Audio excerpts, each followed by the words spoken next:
Guys and girls, thank you so much for 100,000 subscribers and bringing our channel to verified status.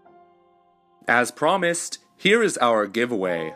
First prize, 1 Breath of the Wild figurine from first 4 figures. Second prize, Breath of the Wild Deluxe Edition guide from Piggyback, and finally, 10 additional winners who can choose between either the Breath of the Wild Expansion Pass, DLC 1 comes out on June 30th, or Nintendo Switch Online for 2018.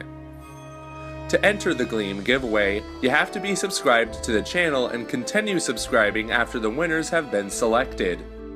The reason for this is that we will continue this giveaway once a month every month, where we will pick out a loyal subscriber who will get the Breath of the Wild Expansion Pass or Nintendo Switch 2018 Online for free. We call this the Loyalty Giveaway, and now over to Conrad. So guys, what do you think about the giveaway? We thought it was a great way to do it, and I actually have one of the prizes here, the Breath of the Wild Deluxe Edition guide. It's humongous, it's heavy, and you really want to have it in your Nintendo collection. But what do I really have behind me here? Well, that is our channel flag, or more precisely our old channel flag, which we brought with us to Los Angeles, California for this year's E3.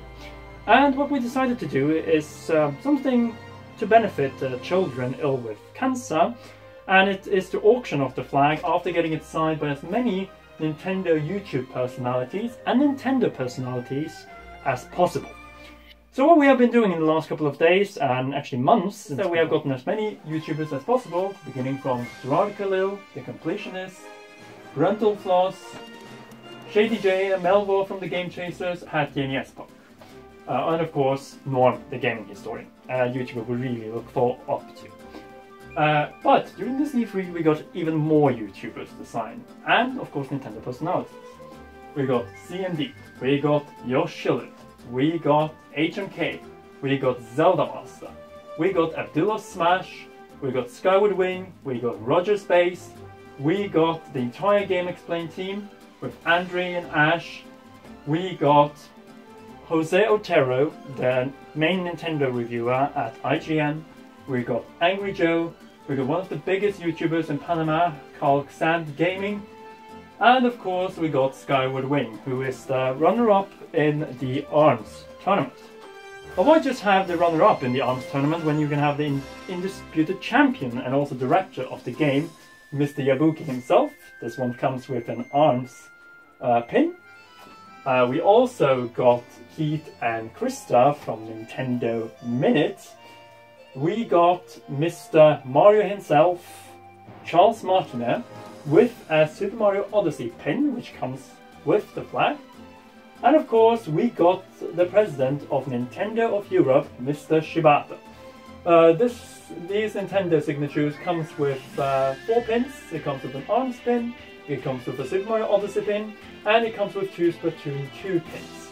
Since we got also representatives from Nintendo of America, such as Mr. Bildorf and Mr. Kelbo. Because there were 2 Metroid games announced at this E3, and one of them is being directed and headed by Mr. Yoshio Sakamoto, the creator of the Metroid franchise and the genius behind Super Metroid. So guys, in addition of course to the Nintendo personalities, some representatives from Nintendo of Japan, who works closely with Mr. Koizumi, Mr. Kimishima and Mr. Miyamoto, we also signed the flag ourselves. You have my signature, we got the CR name, Commonwealth Realm, we got Joey to sign, and of course we have a Triforce, which was fitting because we also met Triforce, the Nintendo personality who was the first one to get the DS, 3DS, Wii and Wii U, and who helped Mr. CMD to get the first Nintendo Switch. So the auction of this flag will be soon going up. The link to the auction and the charity we'll be donating to is seen down here, as you might see down here. And yes, we wish the best of luck and hope we'll raise a good amount of money for the charity so we can help more children ill with cancer. And now over to the Nintendo E3 summary.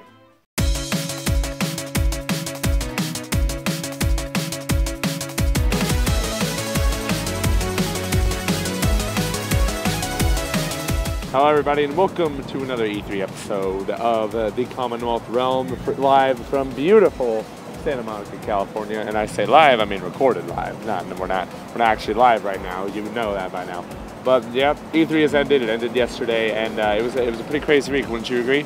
Yeah, it's been a crazy week, a great week for Nintendo news, a great week for Nintendo announcement, both in terms of Zelda, Mario, and finally Metroid. Yes, not one, but two Metroids, man. We got two Metroids coming. One of them in 3 months, another one in who knows how long. Well, probably 2019. I'm hoping. Surprise us, Nintendo 2018, but we want Nintendo to take as much time as possible with this game. Yeah. But otherwise, this Nintendo Spotlight Treehouse booth was just excellent. Nintendo killed it this year. Last year they had just Zelda, they did extremely well, but this year they brought the whole show. And they show why Nintendo is the best video game developer in the world. Yeah, that's very true. Yeah, a lot of people tend to agree that Nintendo kind of won this E3, and not just with the spotlight, but one game in particular, Super Mario Odyssey, which has won a couple of Game of the Show awards at this show. And I mean, who can blame them? You look at the booth, everybody's wanting to play it. We predicted this, that it was going to be like the same way Breath of the Wild was last year. The style of the booth was Mario related, and everyone was just crowded at that Nintendo booth for the entirety of that show. Yeah, it looks like definitely the Nintendo Switch is secured now for both 2017 and 2018, maybe even so far as 2019. But the game everyone is talking about and the game that sold the show was definitely in Super Mario Odyssey. Yeah, we even got to play it ourselves. We already have an impressions video about that. We're just going to give our brief other impressions about it. And yeah, it's a hit. It's a world-class hit right coming at you this October 27th.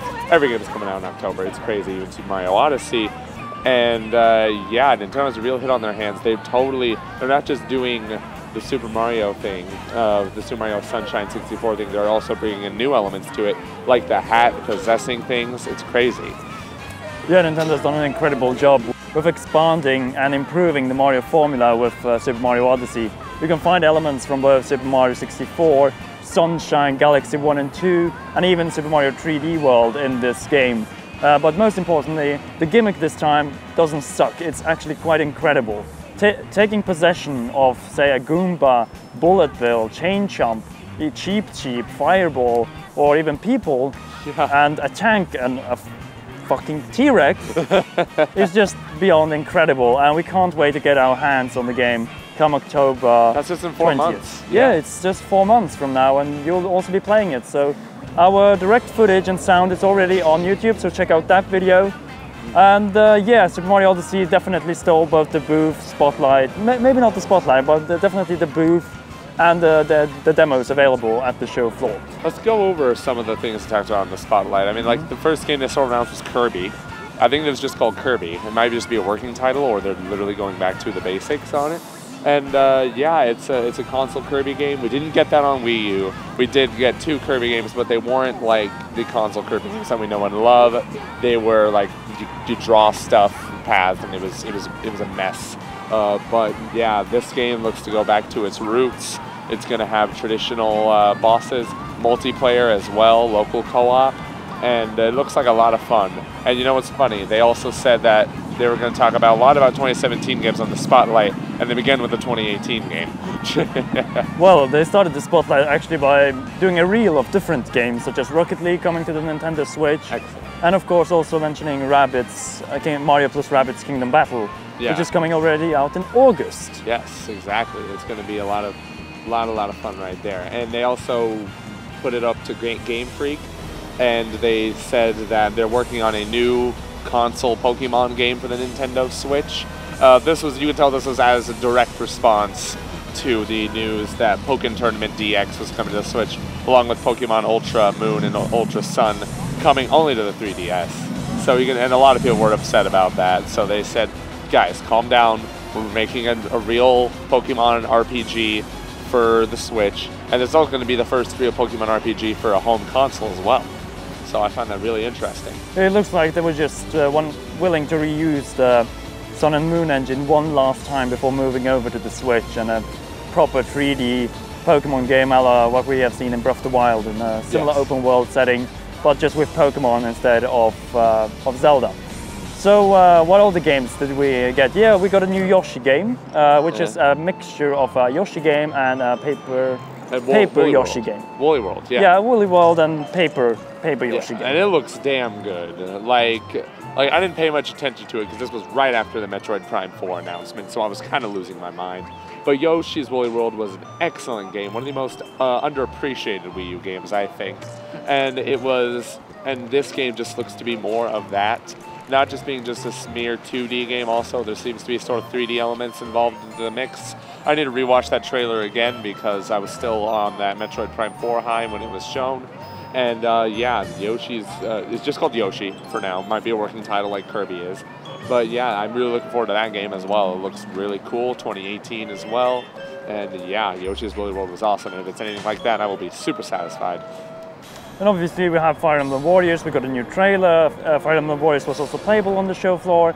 It's for the most part Hyrule Warriors or Dynasty Warriors with a Fire Emblem skin, because it doesn't play like a Fire Emblem at all. No, absolutely not. And yeah, it's definitely just, it feels exactly like Hyrule Warriors in that sense.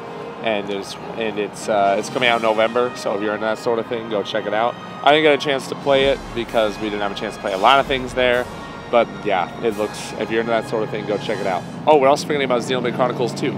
Yes, it's actually coming out this year, holiday, and it will be localized in English by the British team that did Xenoblade Chronicles. Yes, exactly. There was a lot of good reception from the last game to make it a English localization type thing. So yeah, that's coming out in December. And do you think it'll be delayed? It's hard to tell. It depends on the localization. Maybe Japan will get it before us. If the localization is on schedule and the game is almost done, then I think we'll get the game this year. Exactly, yeah. So it wasn't playable on the show floor though. No, most of the games that were shown in the spotlight were not playable. Such as Yoshi, Kirby, Metroid obviously were not playable. Even Metroid Samus Returns was not playable. Yeah, that was weird. But Yoshio Sakamoto was there. He also actually signed our flag, which you saw in our pre-E3 video. We also got Breath of the Wild, some more information about Breath of the Wild DLC Pack 2. They showed us some footage for, yeah, that thing right here, you see? They gave us some information about the DLC, Aonuma himself especially, showing off the trailer for the Trial of the Sword.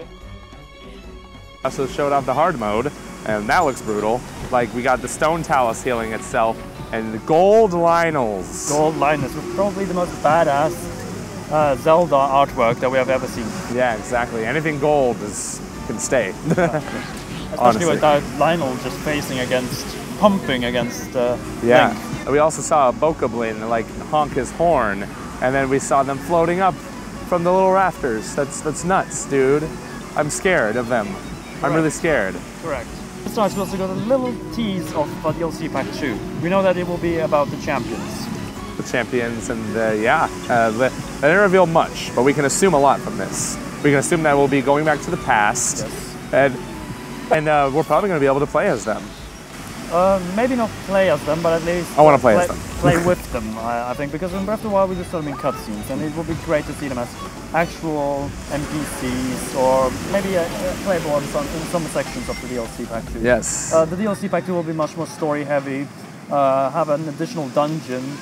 So it will be definitely the big pack that will make the whole expansion pass worth the $20 admission price. We'll be going more in-depth in terms of the DLC Pack 2 because we have a couple of ideas that probably will be correct coming next week with Zelda Master. We got it already confirmed at this E3 since we met Zelda Master. Images of the people that signed the flag will also be visible, so you'll see Zelda Master among them there. Also, we'll be giving away 10 Breath of the Wild DLC expansion passes. 10 whole passes, man. Or if you prefer, a Nintendo Switch Online access in 2018. So if you have already bought the expansion pass, don't worry, you can still get the online covered if you win this giveaway. Exactly. So, guys, I think from Santa Monica Beach, and Ferris wheel and pier, the end of Route 66. This was Conrad from the Commonwealth Realm. This is Joey from the Commonwealth Realm, and it's Fred Allen. Yeah. It's a terrible Hey guys, ending, we will but- see you, girls and guys, back in Norway and Sacramento. Yeah, exactly. See ya. Bye. Bye.